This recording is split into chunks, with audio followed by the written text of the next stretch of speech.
spiritualnya tinggi itu biasanya kan mereka adalah para guru-guru yang mengalami reinkarnasi berkali-kali, Mas. Itu auranya beda.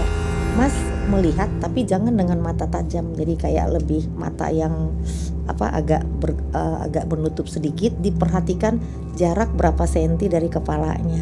Nanti di dinding itu akan kelihatan kok auranya. Orang yang sedang sekarat tuh bisa kelihatan auranya. Pas ngelihat saya merasa ini aura orang kayak arah ke abu-abu. Jadi kalau orang sudah mau wafat, sudah mau dekat, itu auranya lebih ke arah abu-abu.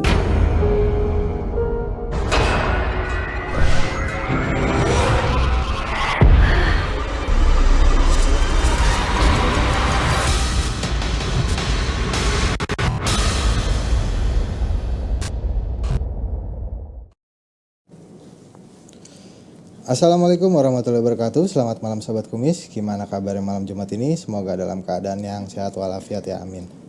Balik lagi bersama saya Oik di podcast Kumis, Kupas Mistis, acara yang bahas tentang hal-hal mistis di sekitar kita. Tema kita malam hari ini ada hubungan dengan aura, yaitu rahasia aura mistis pemikat. Dan saat ini telah hadir di studio kita tamu kita istimewa. Beliau seorang pakar spiritual. Mari kita sambut Madam Louis. Madam Louis, Assalamualaikum. Iya, waalaikumsalam. Apa kabar nih Madam Louis? Alhamdulillah setungkare. Amin, baik. Happy nih kalau Madam Louis kesini nih. Pasti ada cerita-cerita baru deh. Selalu ya. Selalu ada. Rumah aura masih praktek kah Madam Louis? Masih praktek di Jakarta dan Bali, Mas. Oh, jadi udah dua. Iya, Madam emang tektok dua. dong bolak-balik terus. Awalnya sih kan kliniknya itu di Bali, tapi karena kebenaran di Jakarta, ya rezekinya lagi banyak di Jakarta, Mas. Jadi sekarang saya ada praktek di Jakarta. Oke. Sibuk apa aja nih sehari-hari Madam selain ngurusin rumah aura ini? Sehari-hari biasanya kan aku ada kelas-kelas private kayak model money healing. Oh iya tuh, katanya masih money healing, hipnoterapi dan meditasi ya. Iya, money healing itu kayak misalnya untuk orang-orang yang pengen private gitu. Terus saya juga Indigo School. Indigo School. Iya, parenting untuk anak-anak berkebutuhan khusus untuk anak-anak indigo juga gitu. Oke. Boleh di-share nggak ke Sobat Kumis Madam? Maksudnya yang dipelajari nih seperti apa sih ketika mungkin yang paling saya jarang dengar tuh Indigo School gitu. Jadi kayak Indigo School itu kan sebenarnya begini, itu adalah parenting untuk anak-anak berkebutuhan khusus. Jadi misal anak indigo. Nah biasanya kan banyak orang tua ketika punya anak bisa melihat sesuatu. Nah langsung anaknya dibilang, oh anak saya indigo. Padahal belum tentu. Iya, bisa jadi anak itu halusinasi bisa. Atau bisa jadi anak itu ada satu energi yang mendompleng. Bisa jadi ada leluhurnya yang nemenin kayak gitu. Jadi tentang mata batin ini pun sebenarnya harus dipisah-pisah juga. Karena indigo ini kan sebenarnya hanya sebuah penamaan sih Mas, hanya labeling. Cuma di Indonesia aja indigo ini menjadi sesuatu yang kayak excited banget gitu. Padahal sebenarnya indigo itu tentang edukasi, tentang knowledge, bukan tentang bisa melihat hantu, bukan sebenarnya. Gitu. Iya. Jadi baru nih ya, maksudnya Tahu ya. buat sobat-sobat Kimus di rumah kan biasanya kalau udah indigo udah pastinya tuh Sakti gitu. Enggak kayak Nggak gitu. melulu Mas. begitu ya. Iya, jadi indigo itu tentang kecerdasan dan biasanya anak-anak indigo ini IQ-nya tuh keren-keren Mas. 200, di atas 200 kayak gitu. Jadi ya kalau misalnya di kita itu untuk mengetahui anak ini indigo apa enggak, kita melakukan beberapa ada tes IQ. Biasanya seperti itu. Jadi misalnya dari tes IQ itu kan ketahuan nih ya kalau IQ-nya standar gimana mau indigo, berarti itu bukan indigo. Bisa jadi ada leluhur ya. Hanya mungkin dia bisa ngerasakan energi goib. Tapi biasanya itu tuh ada leluhur yang mendampingi sih Mas biasanya. Lebih ke situ kalau kebanyakan kasus gitu ya. Cuma kan kita harus kasih edukasi kepada masyarakat bahwasanya indigo ini enggak yang gimana-gimana, itu hanya penamaan aja, hanya labeling aja gitu. Oke. Tapi saya penasaran nih, seorang Madam Louis tuh sebenarnya pernah nggak sih penelusuran? Saya nggak pernah nanya ini soalnya gitu, jadi penasaran aja. Ada, boleh di IG saya masih ada penelusuran di beberapa, ada RCTI, ada Trans 7 gitu, ada Silet gitu. Jadi dulu beberapa tahun lalu senang penelusuran, tapi sekarang karena lebih banyak bertapa-tapa Mas. Jadi udah nggak ada waktu buat penelusuran. Tapi selama penelusuran ada nggak sih pengalaman nggak enak tuh Madam? Ada tentang kayak aura mistiknya ya. Jadi itu kalau misalnya penelusuran itu kayak waktu itu kita pernah ada satu penelusuran ke bunker itu yang di bawah tanah kayak gitu. Nah itu kira-kira di daerah Tangerang sih. Sebenarnya tempatnya biasa aja, tapi mungkin karena bunker bawah tanah kan sesuatu tempat yang matahari nggak bisa masuk, lembab dan ada airnya. Itu kan emang mempunyai aura mistik, itu udah pasti. Oke. Udah pasti. Nah itu ketika syuting itu tuh benar-benar memang barang-barang bisa bergerak-gerak sendiri gitu. Dan saya sebagai praktisi pun bulu kuduk merinding juga gitu, kok tempatnya ini bunkernya ini kok auranya mistik banget gitu.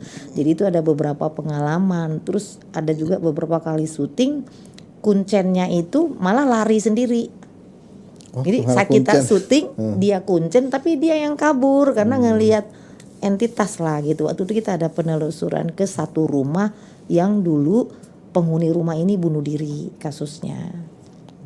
Jadi kuncen yang emang nge-guidance malah dia yang kabur dan memang energinya sangat-sangat kencang. Terus satu lagi kameramennya pingsan karena mungkin pas di kamera itu dia ngelihat sesuatu jadi nggak kuat, akhirnya pingsan. Kita itu di Cirebon. Kita break dulu itu. Banyak ya Dan tadi Madam bilang kalau penelusuran itu urusannya dengan energi gitu. Iya. Kita kan mau ngomongin soal aura nih. Itu masih ada sambungannya nggak sih sebenarnya? Masih aura. Jadi sebenarnya kan kalau badan mungkin nanti kita akan bahas tentang badan yang beraura mistik. Kalau itu kan rumah.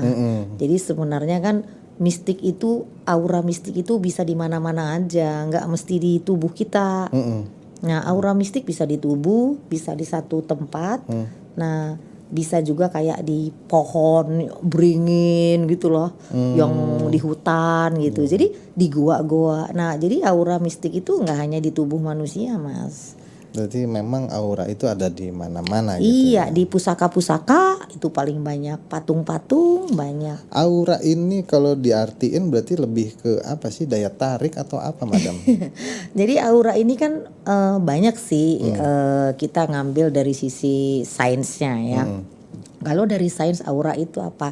Aura adalah medan listrik yang ada di tubuh kita. Contoh itu ada colokan kan? Ya, oke. Mas coba taruh tangannya ke colokan, berani nggak? Berani, cuman kesetrum Madam. Jadi kenapa bisa kesetrum? Sainsnya adalah tubuh kita mempunyai medan magnet energi. Oke. Nah, berarti karena aura. Jadi aura itu adalah sebuah medan magnet energi yang menyelubungi tubuh kita. Dan itu ada lapisan-lapisannya, nanti kita bahas ya ke lapisan. Nah, kenapa aura orang misalnya aura orang ini mistik banget. Kenapa bisa begitu? Karena sesuatu dari dalam dirinya ini yang berupa medan energi yang lain. Misalnya kayak Madam nih, Madam mistik banget misal. Nah, secara sainsnya itu analoginya begini. Nah, aura daripada badan saya kan luar nih, menyelubungi saya, medan magnet saya. Nah, ada aura dari dalam tubuh saya, leluhur saya, ataukah itu sedulur papat saya, pamomong saya, yang menongolkan diri. Nah, jadilah misal, Madam Luis mistik nih. Sebenarnya fisik ini nggak mistik, tapi ada aura dari dalam. Jadi aura itu adalah satu buah tabir, satu buah hijab, satu buah selubung yang menyelimuti tubuh kita, terdiri dari beberapa lapisan. Jadi memang di aura sendiri ada tingkatan-tingkatannya lagi gitu ya. Dan setiap lapisan itu memiliki color tersendiri, warna tersendiri. Jadi di samping dia ada lapisannya, ada colornya juga gitu. Nah, kalau yang saya tahu aura itu katanya kan kebagi 7 gitu. Dan mungkin tadi benar Madam ada warnanya gitu kan. Kalau Madam sendiri kira-kira mazhabnya yang mana nih gitu maksudnya? Jadi gini, kalau kita lihat, jadi kita ke sainsnya dulu ya, nanti baru kita ke mistisnya. Nah, kalau secara sains sebenarnya ada yang mengatakan juga aura dibagi 9, ada yang mengatakan aura dibagi 7. Tapi secara harafiahnya yang memang sepengetahuan saya ya dan saya pelajari sebagai seorang aura analyst, aura itu terbagi 7 sebenarnya. Oke. Jadi pertama lapisan luar kita nih. Nah lapisan luar, setelah itu baru tubuh halus kita. Nah Mas suka nggak merinding? Ya. Nah itu aura di tubuh halus tuh, lapisan yang udah kedua. Nah setelah itu body etheric kita, itu bagian dari tubuh halus juga. Nah setelah itu aura mental. Nah kenapa orang kalau rezekinya sulit itu berhubungan dengan aura? Karena ada trauma di sana. Jadi kalau misalnya saya pernah KDRT, misalnya saya pernah diperkosa, saya pernah mengalami pelecehan dan lain sebagainya, disakiti, dicampakkan, itu masuknya ke aura mental. Berarti kan udah ke lapisan ketiga. Nah, lapisan mental ini berbarengan dengan aura lapisan emosional. Jadi mental sama emosional itu hampir sama. Nah, disinilah disimpan trauma-trauma yang ada di dalam diri kita. Jadi itu trauma di kehidupan yang sekarang. Mungkin dari kita lahir sampai besar disimpan di aura mental dan emosional. Makanya butuh hipnoterapi, butuh diruat kayak gitu Mas.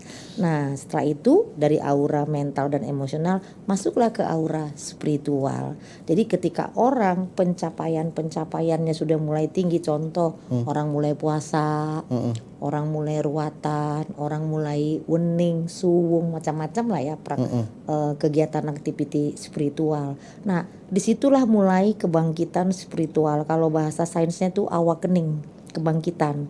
Nah jadi di aura spiritual ini kita digodok di situ Mas. Kita digodok, kadang-kadang nanti kita bisa kehilangan suami, istri, kehilangan pekerjaan. Itu ujian lah gitu ketika udah masuk ranah aura spiritual. Nah setelah kita kena ujian itu digodok, baru kita masuk ke aura enlightenment. Enlightenment itu udah aura pencerahan, udah berkesadaran. Jadi ketika orang menyadari dia datang ke bumi ngapain? Pernah nggak tahu kalau ke bumi datang mau ngapain? Oh, pernah. Oh, mau ngapain coba? Ya kalau menurut di agama kepercayaan saya suruh ibadah. Oke, benar, bagus. Jadi ketika sampai di pemahaman aura enlightenment, dia sudah tahu datang ke bumi itu mau ngapain. Terus di bumi ini mau ngapain juga. Nah, terus nanti tujuannya mau kemana? Udah tahu juga. Berarti panjang. Iya panjang. Jadi jatuhnya itu kalau udah ke enlightenment itu di kejawen itu dibilangnya manunggaling kaulo Gusti nyawiji. Nah jadi pemahaman aura itu dalam. Sebenarnya dalam ya. Dalam, karena kebetulan aku kan penulis buku aura, jadi dalam. Nah kalau di Muslim, di Islam, sebenarnya aura itu ada Mas. Itu yang disebut tajali. Tajali itu. Nah itu aura itu kalau di Muslim itu dikatakan tajali. Nah seperti itu. Jadi Madam ini kayaknya dalam juga ya, maksudnya masalah aura yang banyakkan kita tahu itu kan aura semacam kayak auranya warnanya hijau, auranya warnanya orange atau hitam atau apa gitu. Cuman sebatas itu gitu loh. Itu kalau aura orang ya kan. Misalnya saya melihat Mas Oik nih. Kalau saya lihat sih aura Mas ini lebih ke arah blue. Blue itu biru. Berarti kalau aura biru itu berhubungan dengan ini cakra tenggorokan. Bahasa sainsnya itu pisudana. Pisudana itu komunikasi. Nah auranya blue. Cocok nggak? Oh gitu. Kan tukang ngomong-ngomong nih. Nah jadi sebenarnya aura itu bisa dilihat. Nih misalnya karakternya apa gitu. Jadi aura di dalam tubuh itu secara lapisan itu kan beda. Nah ketika kita lihat ke orang udah berbentuk wujud itu beda juga. Gitu. Mengapa ada perbedaan nih? Maksudnya buka aura putih atau buka aura aja itu maksudnya gimana tuh Madam? Jadi sebenarnya gini sih, sebenarnya bukan perbedaan di buka aura putih atau buka aura aja. Sebenarnya di lakonnya, di ritualnya gitu. Jadi misalnya buka aura aja, misalnya ya kan banyak nih praktek-praktek buka aura, totok aura dan lain sebagainya. Nah intinya kan kalau buka aura ini mau pakai metode apa? Mau pakai cara misalnya spiritual apa? Melalui ruatan bisa, melalui meditasi bisa, melalui misalnya saya membersihkan Mas Oik nih dari sini gini healing Bisa. Oh, Dari gitu. jarak jauh pun buka aura itu bisa. Bisa. Bahkan hipnoterapi juga bisa buat metode buka aura. Salah satunya ya Iya, untuk karena menuju ke trauma situ. kan, Oh. relaxing trauma bisa juga. Banyak metode-metode modalitas itu banyak banget, Mas. Terus kalau boleh ceritain sedikit Kak, maksudnya kan kalau orang biasa nih kan harusnya aura itu kasat mata gitu kan, nggak Ya, kelihatan. mistik. Iya, maksudnya gimana nih Madam caranya untuk melihat aura seseorang gitu? Jadi cara simpel untuk melihat aura seseorang sebenarnya gampang sih. Nah, misalnya tembok di belakang saya putih nih atau di rumah. Suruh orangnya berdiri di sana. Mas melihat tapi jangan dengan mata tajam. Jadi kayak lebih mata yang agak menutup sedikit, diperhatikan jarak berapa senti dari kepalanya. Nanti di dinding itu akan kelihatan kok auranya. Oh ya? Itu standar cara melihat aura. Jadi tapi dindingnya harus warna putih. Nah, jadi kalau saya sih nggak perlu dinding putih atau warna apa, udah bisa lihat. Jadi misalnya di rumah, pemirsa di rumah ada dinding putih, jadi Anda silakan berdiri. Nanti diperhatikan di sini nih, kira-kira jarak segini nih, segini, itu kelihatan kok auranya. Dan color daripada setiap aura manusia, bahkan binatang pun, itu menunjukkan dia sedang dalam kondisi seperti apa. Berarti memang aura itu berubah-ubah ya? Berubah sesuai dengan mood. Nah kalau misalnya kita nih kan banyak sekarang tuh alat-alat aura Mas, kan banyak kan. Kalau dicek aura, misalnya saya mau cek aura nih, ini lagi happy nih saya nih. Nah aura saya bisa pink, hijau-hijau, gitu. atau kuning-kuning Mas, gold. Tapi kalau tiba-tiba ada telepon nih, misalnya oh madam nih, saya langsung down.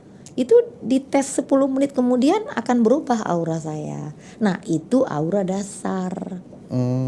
Jadi aura yang berubah-berubah. Tapi kalau aura yang alami banget yang kita bawa lahir itu di lapisan paling dalam Mas. Dan itu bisa kita lihat misal orang jahat apa enggak, saya bisa baca dari auranya. Oh gitu. Iya itu kan udah termasuk ke aura yang paling dalam. Tapi saya penasaran nih, kalau misalnya buka aura itu kenapa identiknya tuh dengan wanita ya, dengan perempuan gitu. Laki-laki tuh jarang yang mau buka aura dong. Banyak, klien saya banyak laki-laki. Oh ya? Iya, buka. Cuma kan tidak, kalau laki mungkin agak riskan. Jadi sembunyi-sembunyi gitu. Nah, kenapa wanita yang lebih banyak membuka aura? Karena wanita ini kan simbol keindahan, Mas. Dari mulai zaman dahulu kala wanita adalah salah satu simbol keindahan ya.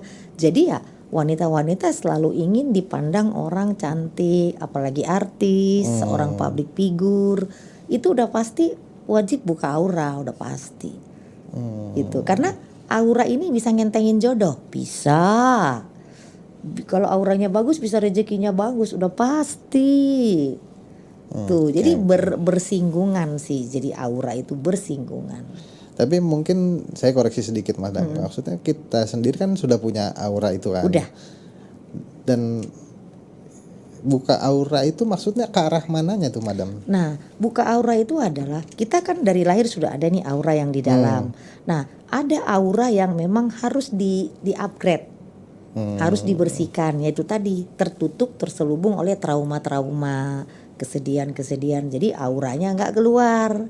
Jadi kelihatannya cantik tapi nggak menarik, biasa. Pernah nggak sih ngelihat orang cantik nih, ganteng tapi nggak menarik?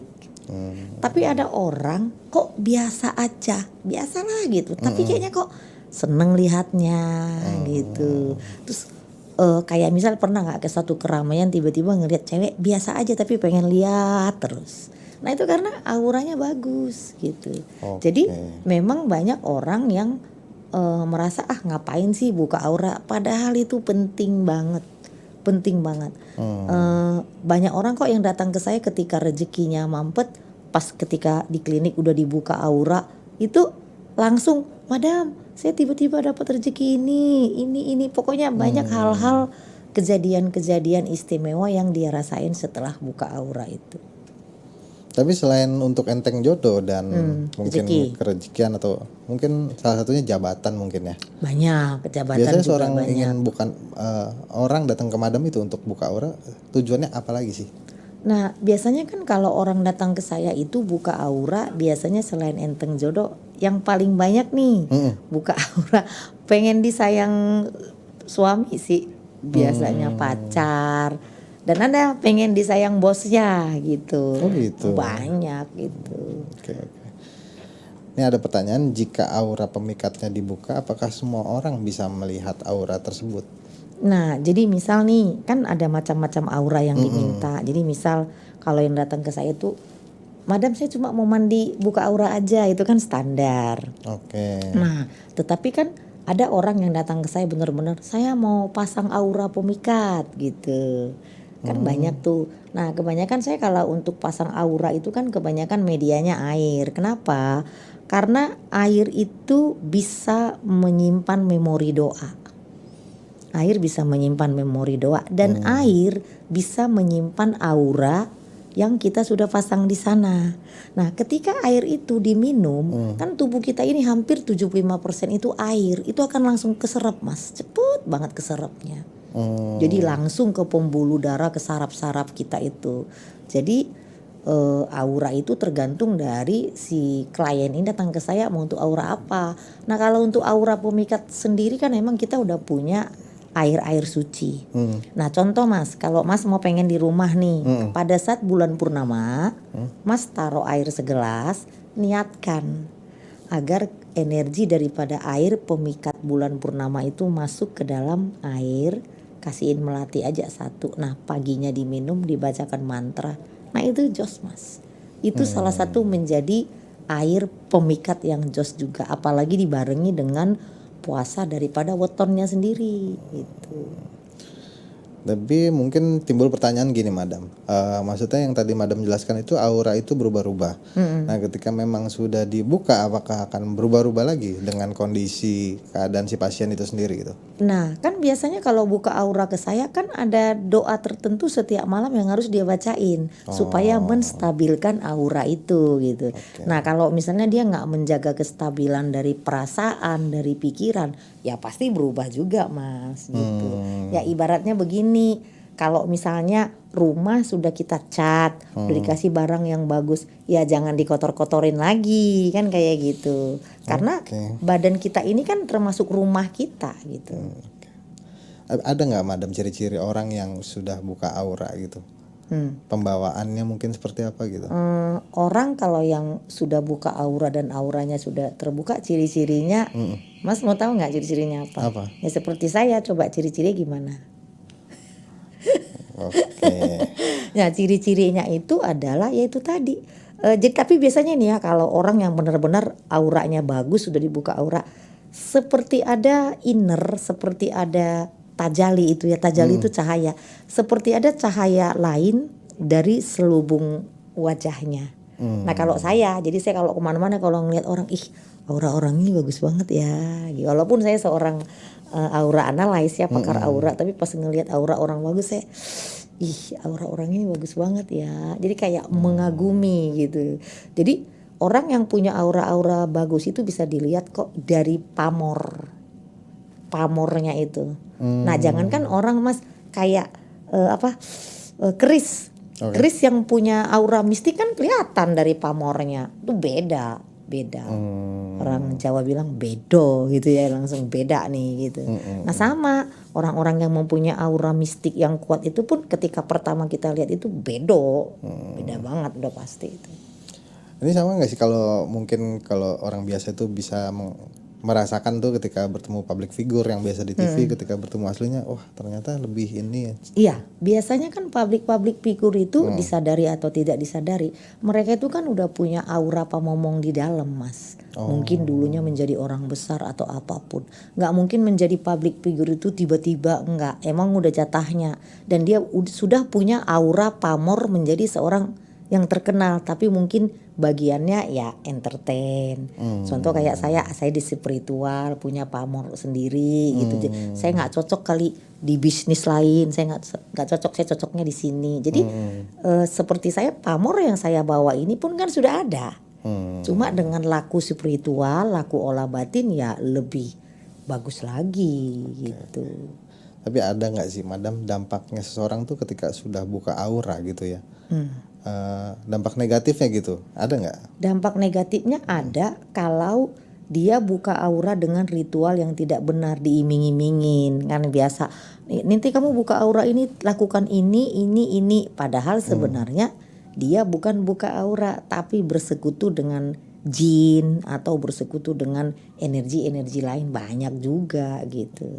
Yang tidak mengerti gitu. Tapi kan bilangnya buka aura gitu. Padahal sebenarnya ada energi-energi yang disusupkan gitu. Jadi memang kalau buka auranya sendiri tuh nggak ada efek samping harusnya. Nggak ada. Tetapi kalau mau buka aura sampai ke pemikat yang mistik, misalnya kayak sinden buka aura ke saya, artis. Nah itu memang ada ritual-ritual mistik yang harus dilaksanakan di hari-hari tertentu, ada. Tapi itu untuk klien tertentu. Tapi kalau untuk aura standar buka sengkolo, orang yang punya sengkolo, misalnya ini Mas, lawe-bawean itu kan orangnya kalau punya suami mati melulu, pernah dengar nggak? Nah itu kan ada sengkolonya, ada aura yang harus diberesin. Nah itu ruatan juga bisa deh itu. Kalau itu sampai ruatan juga bisa. Madam, nih ada dari tim kumis nih, mohon maaf nih, katanya orang yang sedang sekarat tuh bisa kelihatan auranya. Bisa. Jadi sebenarnya aura itu bisa kita lihat tapi nggak semua ya. Nah ini untuk saya pribadi. Jadi kalau misalnya itu pernah di samping mobil saya parkir ada kucing. Nah tiba-tiba saya ngomong sama teman saya orang spiritual juga. Nih kucing auranya nih kayaknya sudah mau wafat nih gitu. Teman saya bilang sok tahu mentang-mentang kamu pakar aura gitu. Tapi benar berapa hari kemudian udah wafat.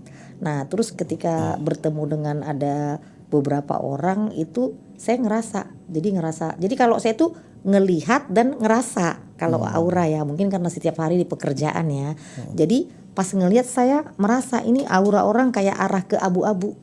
Jadi kalau orang sudah mau wafat, sudah mau dekat, itu auranya lebih ke arah abu-abu, Mas.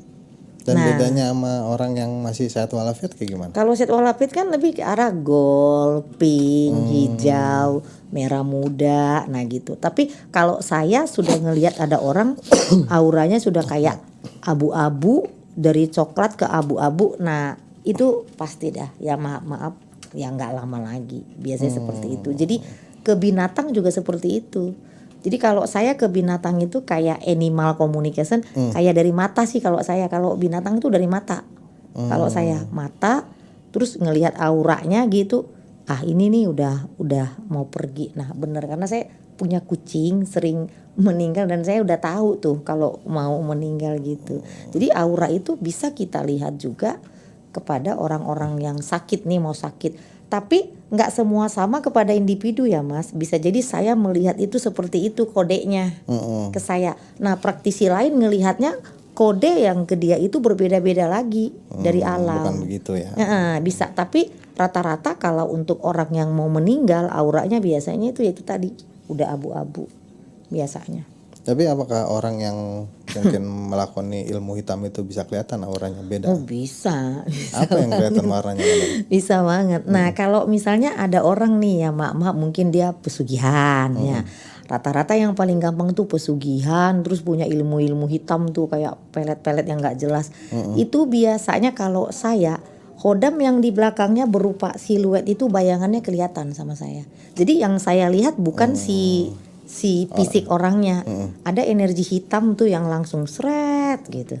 Itu langsung Mas. Kalau misalnya orang punya pesugihan itu langsung banget. Bahkan kalau pesugihan bukan aura yang kita lihat lagi, langsung dia bersekutu dengan siapa. Kalau misalnya pesugihannya monyet, ya udah auranya itu udah kayak monyet aja, itu hitam kayak ada yang gerak-gerak kayak gitu.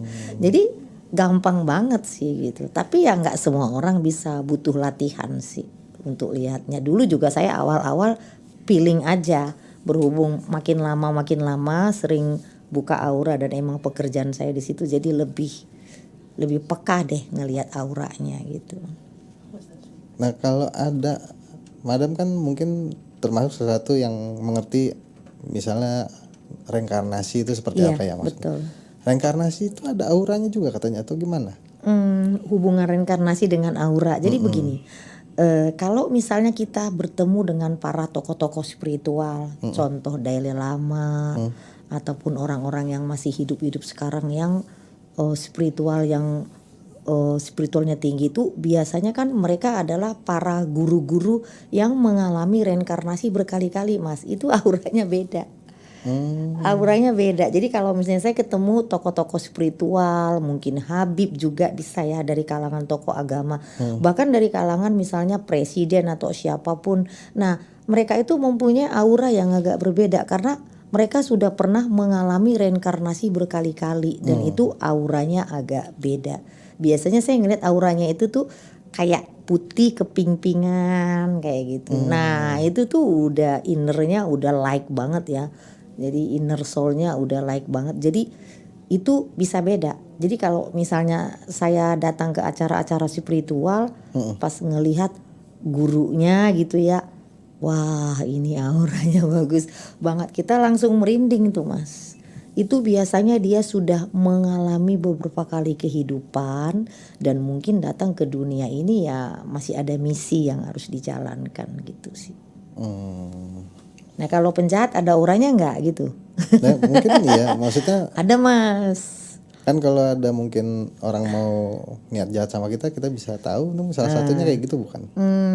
Iya, kalau itu kan lebih ke perasaan ya, feeling. Nah contoh ada kan kemarin pembunuhan yang lagi rame kan, yang dicacah-cacah itu. Ada kan istrinya dicacah-cacah sampai berapa ratus cacahan. Nah itu kalau kita lihat dia waktu rekonstruksi itu kita bisa tahu auranya. Ini orang sakit jiwa gitu. Jadi ya memang aura-aura orang yang punya sakit jiwa juga ada. Terus aura orang yang punya kutukan leluhur juga kita bisa lihat. Itu bisa, Mas. Aura orang yang punya kutukan leluhur juga bisa. Tapi terkadang dia tidak menampakkan diri melalui warna. Lalu naik apa? Ya kadang langsung energinya. Keilmuannya langsung ditampakin. Jadi makanya tergantung daripada kita itu kayak misalnya terapi orang seperti apa. Makanya saya bilang tadi nggak semua orang bisa melihat aura itu sama seperti saya, bisa jadi beda-beda gitu. Contoh nih, saya pernah datang ke satu tempat lagi ada acara. Jadi saya lihat tuh dari beberapa orang, langsung saya ngerasa oh ini orang ada kutukan leluhurnya gitu. Dan bener tiba-tiba dia sendiri pengen ketemu Madam Louise gitu, ngobrol. Saya sebenarnya udah lama pengen ketemu Madam Louise begitu.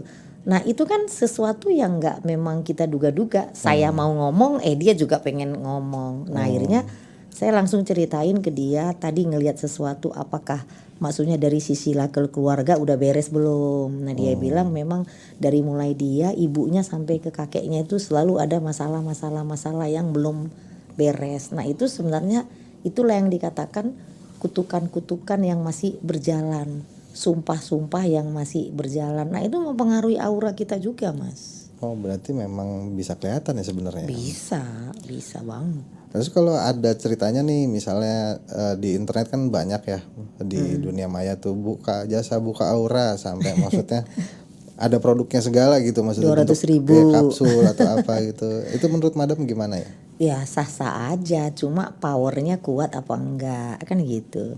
Karena bisa jadi kan saya bilang tadi kan ada 7 lapisan aura ya kan.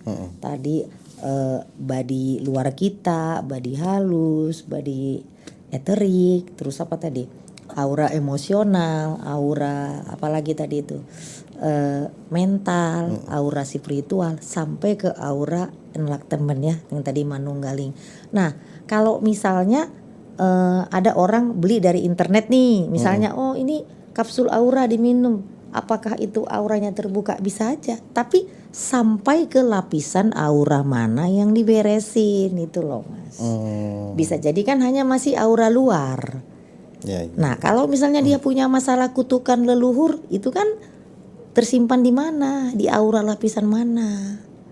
Kalau dia punya permasalahan trauma-trauma yang menghambat aura rezeki, perjodohan dan lain sebagainya, nah itu tersumbatnya di aura yang lapisan keberapa, kan kita harus tahu. Oke. Nah, bagaimana cara tahu itu ada di lapisan keberapa? Dari kita bicara-bicara begini nanti akan ketahuan.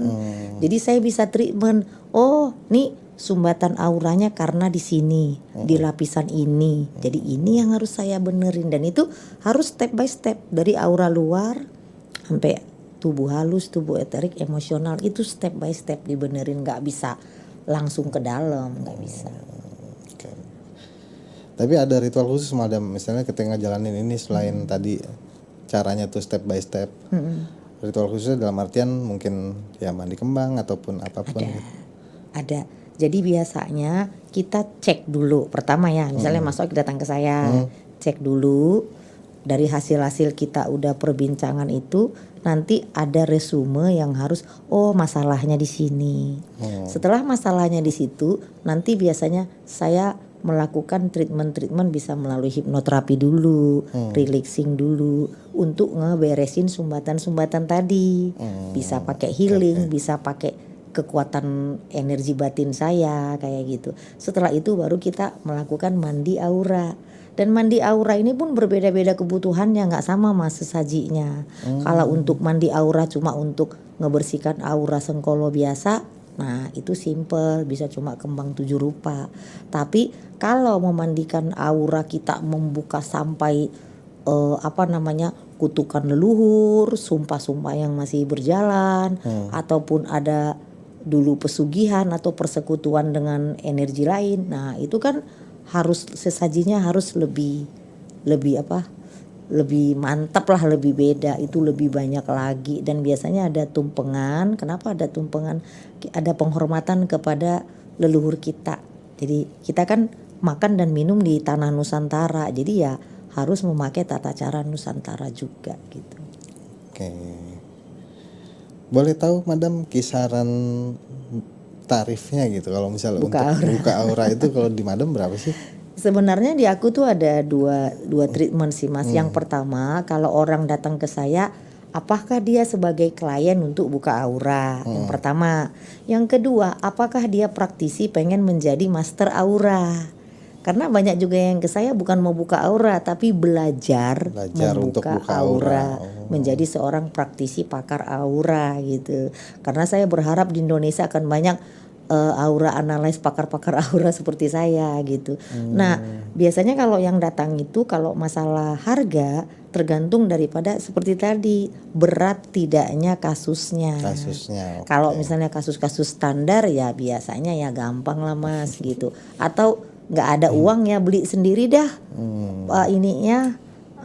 Sesajinya banyak kok yang datang ke saya ya beli. Ya nih ada asisten saya beli sesaji, ya udah saya bantu kayak gitu. Karena kan nggak semua orang punya uang. Tapi kalau datang ke saya dengan kebutuhan khusus, ya otomatis ada pertukaran energi, memang mahal. Karena kalau misalnya kebutuhan khusus, saya memutuskan kutukan leluhur, atau dia pernah berguru kemana, dia pernah pesugihan, itu kan nyawa mas taruhannya. Oh gitu. Ya iya, ya otomatis pertukaran energi itu kan, balance energi itu kan ya lumayan besar. Karena yang dibayar sebenarnya bukan tentang pekerjaan, tapi menggantikan energi dan waktu kita. Karena kan itu olah batin mas gitu.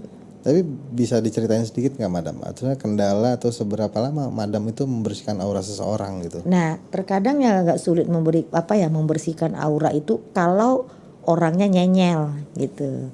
Contohnya? Nyenyel itu misal datang ke kita, tapi udah buka aura ke kita, nggak sabar nunggu hasil, tahu udah ke orang lain lagi. Terkadang. Terus yang kedua, nggak mengikuti arahan. Misalnya kan kalau orang-orang yang buka aura itu kan saya suka arahin, selalu berpikir positif, jangan negatif thinking kepada pasangan, jangan negatif thinking kepada orang. Nah kalau misalnya udah buka aura tapi besoknya masih nyantet orang, gimana? Nah kan repot juga. Jadi ya masalahnya kalau buka aura itu ya tergantung dari sikap kliennya sih mas. Kalau menuruti arahan-arahan kita, ya pasti ke depannya hasilnya berhasil. Nah terkadang udah bayar ke kita tapi cuma coba-coba doang gitu kan, banyak kayak gitu. Jadi ya nggak ada hasil jadinya gitu. Atau kadang kita bilang coba puasa hari weton lahirnya bilangnya puasa tapi nggak puasa gitu. Nah itu sih, jadi kendalanya adalah kadang-kadang tidak mengikuti arahan-arahan dari kita sebagai pembimbing auranya. Tapi sepanjang ini saya senang sih, banyak praktisi yang ke saya belajar untuk buka aura itu banyak sih Mas. Banyak gitu. Oke. Madam, ada yang mau disampaikan untuk sobat kumis di rumah, mungkin salah satunya untuk aura ini sendiri maksudnya apa Madam? Mungkin kan sobat kumis di rumah mempunyai masalah auranya yang ketutup atau apa, mungkin bisa Madam kasih pencerahan sedikit gitu. Mungkin aura juga ada hubungan dengan pola pikir seseorang kali ya. Iya banyak hal. Nah untuk pemirsa Kupas Mistis di rumah, misalnya Anda mempunyai masalah sulit dapat jodoh, sulit dapat rezeki, sulit dapat pekerjaan, boleh datang ke rumah aura Madam Louis dan rasakan hasil yang Anda dapatkan. Oke Madam. Baik, demikianlah obrolan seputar misteri kita dengan Madam Louis. Semoga ada pengetahuan dan pelajaran yang bisa kita ambil dari obrolan ini. Sekali lagi Madam Louis, terima kasih sudah mampir ke Kumis. Mudah-mudahan sehat selalu. Dan terus update Kumis, Kupas Mistis di YouTube Dulen Transvision atau Transvision Official, karena selalu ada kisah-kisah mistis di setiap episodenya. Saya Oik undur diri. Assalamualaikum warahmatullahi wabarakatuh. Salam Kumis.